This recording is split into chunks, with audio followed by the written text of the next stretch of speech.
All right, here we go. So for our viewers, please give an introduction. All right. So my name is Matt Bay. I'm an academic advisor at the College of General Studies at Boston University, also a proud double terrier. And so I was a student in the College of General Studies, completed my undergraduate degree in 2012 through the College of Communication. And then I finished my master's degree in educational leadership and policy studies through the Wheelock College of Education and Human Development in 2017. It's a long name. And yeah, I've been working as an academic advisor at CGS for 4 years now. Prior to that, I worked at the same college in a different role. I was an administrative coordinator. So been in higher ed for a little while now. Yeah. Awesome. All right. So what does a typical look like? Oh, excuse me, a typical day look like for you in your position as an advisor? It's a good question. So typical day for me, um, usually first thing is, well, to I guess get out of the way, typical is sort of hard to gauge right now because, as it has been for the past year, it's been a little bit atypical. But whether it's at home or in the office, because I go to both, or I go to the office as well. Um, Usually first thing I do is check emails. I get a lot of emails from students that I advise, and so sort of prioritizing what do we need to address right away, what can I answer throughout the day. Um, and then really the bulk of my work is student appointments. So as an academic advisor, I have a caseload of around 200, 250 students. And in a day, you can have anywhere from a few to 13, 14 student appointments in a single day. So sometimes it can be starting at like right at 9 a.m., maybe 9:30, having some appointments and just they're usually 20, 30 minutes, going all the way till 5 o'clock. You work in some time to eat lunch as well. So yeah, it's not atypical to have a day that's really just me talking to my laptop and talking to students over Zoom. Um, though, it's some things that can come up throughout the week. There are at CGS, our college is structured with teams, and so I will often have a team meeting every once a week, depending on the workload, and a couple other staff meetings, maybe some committee meetings. So I can, the benefit of what I do and the way that my work is structured is I can sort of set my calendar for what makes the most sense. If I need to be more student focused in a particular week, if I have more time for committee obligations, et cetera. All right. Thank you for sharing that. So, Mm. in your field of higher ed, like what would be considered an entry level position? Would your position be included in that? And well, entry level positions, focusing on that. Sure, sure. Entry level positions for academic advising, it's less common to see folks jumping into academic advising as an entry level position. And I guess to be more clear about that, I think we can define like entry level as maybe something that you can do as a first or second job right out of college, out of an undergraduate degree. I think is maybe how I'm defining it here. So really for most, I don't want to say most, but for many academic advising positions, you'll find that the requirements are either master's degree preferred or required. And so, I do find that that's the case. When I went into higher ed, I knew that I'd have to get a master's degree if I wanted to work in this capacity. But I'm glad you asked that because my first job, I'd say, is a pretty good example of a entry level position that I was able to work just a few years out of my undergraduate studies. It was the position was called administrative coordinator for student services. And like many things I already sort of wear a lot of hats. So a lot of interpersonal kind of interactions with students, families, people calling, people emailing, just like the general college. And then also more specific tasks like scheduling and exams and just sort of day-to-day things. Student records was a big part of what I did. So I'd say really for students or for people looking at a career similar to mine or something in higher ed, looking at entry-level work as a good way to see like a snapshot of one part of a university and see how that functions within the greater picture, I guess. And yeah, so if you're talking administrative coordinator or assistant at a school or at admissions, not ambassador, what's the term? Someone who works for admissions. I'm blanking on what we refer to those folks as right now. Really anything that can put you in an administrative office where you can be on the ground floor, answering the calls, the emails, seeing what students are saying, what prospective students are saying, also what administration's saying. Anything that can kind of give you a good view of that, I'd say, is a good entry level position. Awesome. Thank you so much for that advice. So I remember earlier you mentioned that, things are not typical, everything's atypical, especially in the wake of COVID. Like, how would you say that, COVID-19 has impacted like your ability to work now and kind of what that looks like today?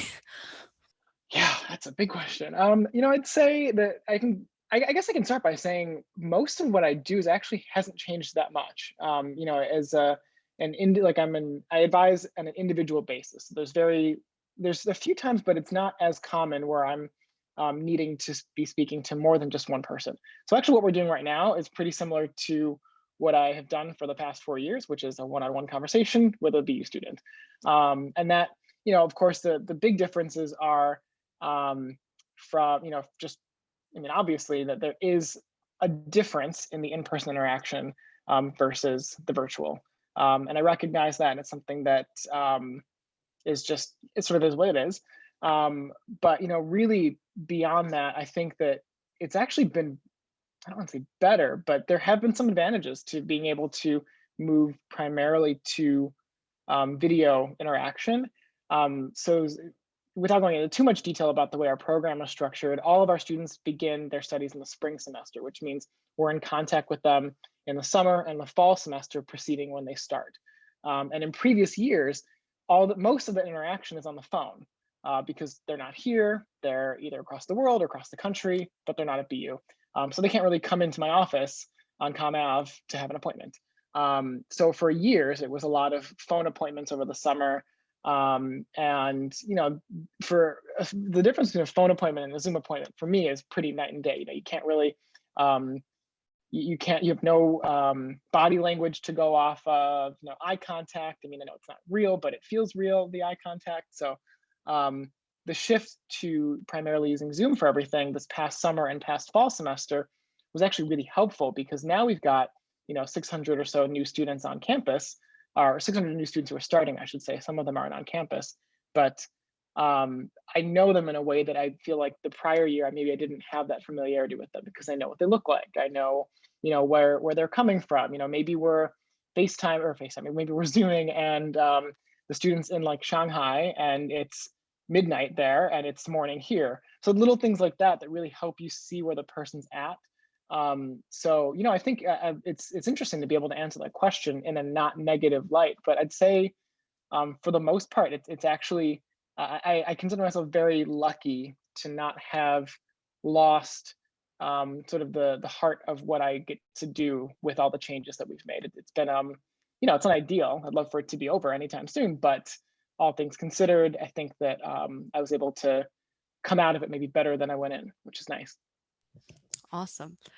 Yeah, I've heard about like people's experiences since COVID. It's been a little bit between nice, wild, and then messy. Yeah, which Yeah. can be yeah. So, during your time at BU, whether, undergrad or, during your graduate, were there like any resources at BU or internships that you participated like during your time at BU that you believe like really bettered your experience or had an impact on like the career you ultimately are pursuing? Yes. Actually, I didn't. I mean, I did mention that I was a BU and a CGS student, and that's where I currently work. I had a really impactful internship the summer between my junior senior year. I interned for the student services office, where I ended up working years later. So I will probably never leave CGS at this rate. I seem to not be able to, which isn't a bad thing. But I had interned with the associate dean and the student services team, and just helped with facilitating all of the everything that happens in the college during the summer, which is a really interesting time in higher ed because there's not a whole lot going on, but also there's a lot going on. There's not There's still students here for classes, for example, but a much smaller number. There's summer orientation programming, which traditionally is held on campus, though right now is not. They weren't able to do it last year on campus, of course. Um, so really to get to see the inner workings at a time when I wasn't studying and wasn't really doing anything like purely academic was what sort of got the wheels turning of like maybe this is something I could do, maybe it's something I could want to do. So that in particular was a pretty impactful opportunity, and it was one that really it kind of came to me because I had engaged in a lot of these different student leadership opportunities prior to that. I had done things like work as a dean's host, and I had worked a few summers as well in orientation.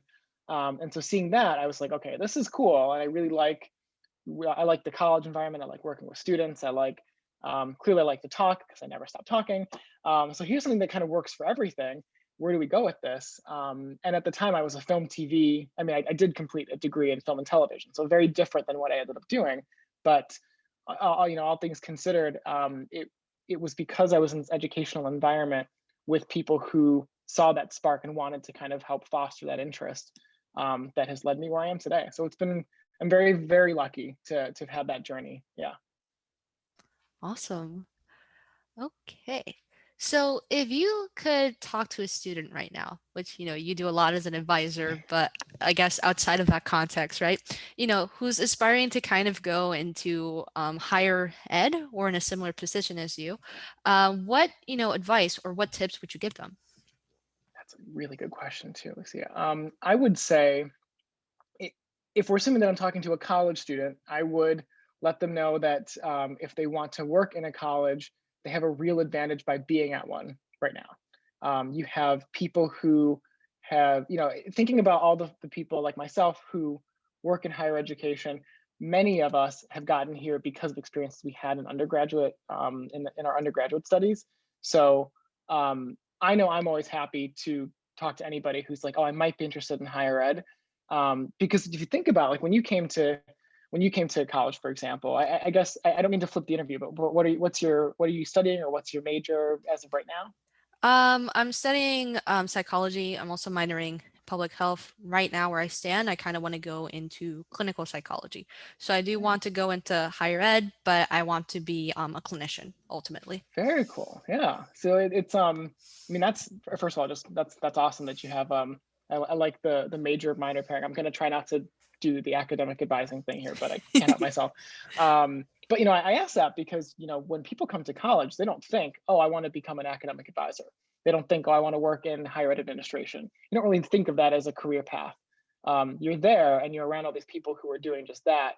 Yet there's kind of this invisible wall that exists between students who are very career focused. You're coming in, what you want to do, what internships you want to pursue, what you want to study, um, but yet not anything, not anything, but few of those things I think lead you to higher ed. Now you can study education, but a lot of times it's to get licensure to teach, and there's nothing wrong with it, of course, but it's not education in this capacity, and um, so that's one of the trickier things I think for me to realize as an undergraduate student pursuing something very different in my degree was that that would still be an option for me regardless. So yeah, I would say um, I know I mentioned I'm a talker now, you can see that. I would say that my advice to the student is all of the support that you could want in the future is all around you. So if there's somebody that you consider to be a mentor, talk to them, ask them about their journey. People in higher ed tend to really like to talk about how they got there, because it's usually some kind of pathway that it's either they wanted to get sometimes it can be something as simple as, oh, I wanted to be able to finance a master's degree, and the tuition or admission at school XYZ, whatever, would be a way to that, and then they decide to stay. But regardless, there's usually a story there, and I think if you ask folks that and sort of tap into that, you see the variety of stories and backgrounds that exist here, and also be able to sort of map out for you which piece or not which piece, which area maybe you want to focus in on more.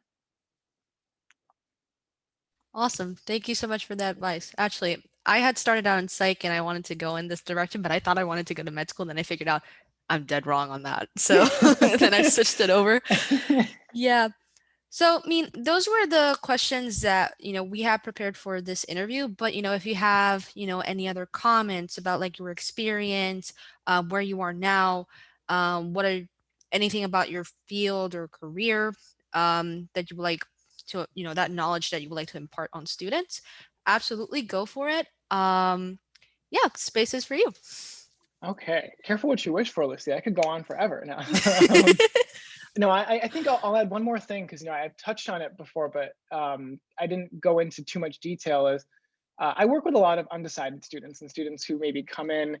Actually, I work with a lot of students from all different backgrounds, but I'd say it's kind of 50-50, where half of them come in and they're like, I know exactly what I want to do, and the other half, whether they want to admit it or not, have no idea what they want to do, and they don't realize that that other half, most of those students are probably going to change their mind at some point or at least question their major. That's very common.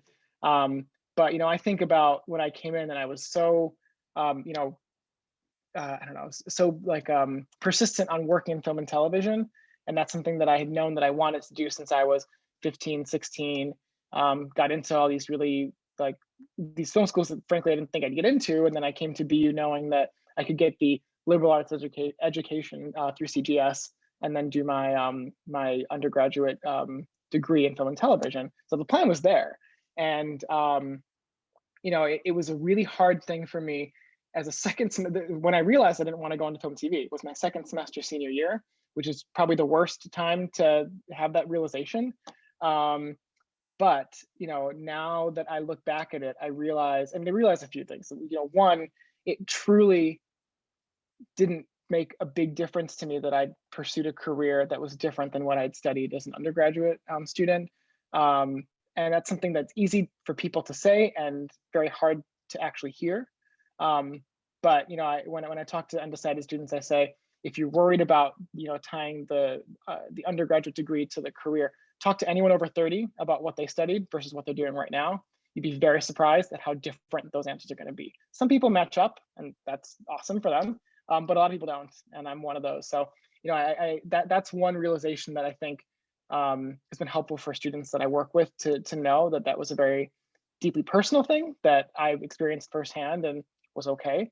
Um, but beyond that too, it's with time you sort of learn how to draw what your educational experiences were and apply that to a new area. So in my case, you probably would look at a film TV degree and an academic advisor and see absolutely no overlap, right? Um, right, and I think that that's totally fair. But the more I reflect upon what I studied and what I do now, I mean, film and television and what I was trying to do within that realm is storytelling, and that's not too different from what I'm doing first of all right now, and just in general as a career. You have to be able to communicate things in a way that's concise and also engaging and that is inclusive and that is mindful of what is important in terms of the larger conversations going on today. That's no different in film and television than it is in advising. And so I know it's a stretch, but I'm willing to take that stretch because it's something that I feel pretty strongly about, is that you can find those commonalities and sort of find where your strengths are and realize that they're not, because some people say, like, do you feel like you wasted your undergraduate degree? And by no means did I waste anything that I did. It was all part of it. If you asked me that April 2012 when I was having a crisis and saying, oh, I don't want to do what I studied for 4 years, probably would have a different answer. But now almost 10 years later, I can look back and say, I didn't have to leave anything behind. I can have that experience. I can have this experience and sort of let them work together and make it a more robust experience for me today. So yeah, that's something I wanted to add to if there's any folks who are watching who maybe aren't really decided, or maybe they were decided and now they're like, oh, I really don't want to do this anymore. What do I do? I'll extend what was extended to me at that time, that it will be okay, and that you can, being here, even getting to BU and being able to be a student at BU, that's definitely more than enough, and that you got here, which means you can definitely do big things once you leave here. So yeah, that's the only thing I think I'd add. Other than that, though, yeah, I don't think I have anything else. Yeah, is there anything else you need from me, Lucia? Or I mean, I think that is a great way to like conclude like the interview overall because like that's something that we try to tell the students that come through the Center for Career Development primarily, but also through the, Educational Resource Center. We try to tell them, hey, it's good that you're trying to, get things together, maybe in your major and trying to find avenues within like that career, but things could change. You might find out that you're not liking it as much, or maybe you might, you know, find that stretch of, oh, maybe I could extend what I learned in X major and convert it to something that looks completely different. And that's mhm, totally mhm. possible. You're learning something and you can apply it, and you can always learn while you're beginning that first position after college? Yeah, for sure. Yeah. Well, thank you for your time and for putting this together. I think it's a cool opportunity for me to get to meet new students as well. So Mhm. it's really nice to get to chat with you today. And Yeah. yeah, I hope that that the video series you're all putting together is helpful for people who are watching. And yeah, I just think it's great. So thank you, Lucia. Yeah. Thank you so much for your time and for your help in us creating this series. So yeah, I appreciate your time, Matt. Take care and have a good rest of your day. All right, you too. Take care. Bye bye. Bye.